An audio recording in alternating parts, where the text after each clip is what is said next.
Di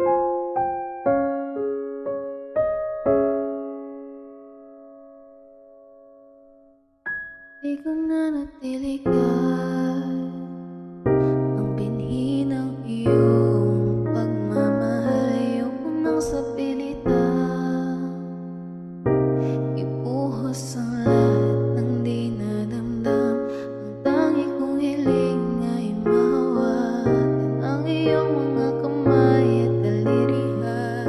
Magdahan-dahan haklasin ang mga salita. Puso mo sabik mayak kapag nag-iisa. Kaya't tahan na, sumanda ka. Hayaan mo na aking paglaruan. Apoy ng iyong labi para luman. Bini-bini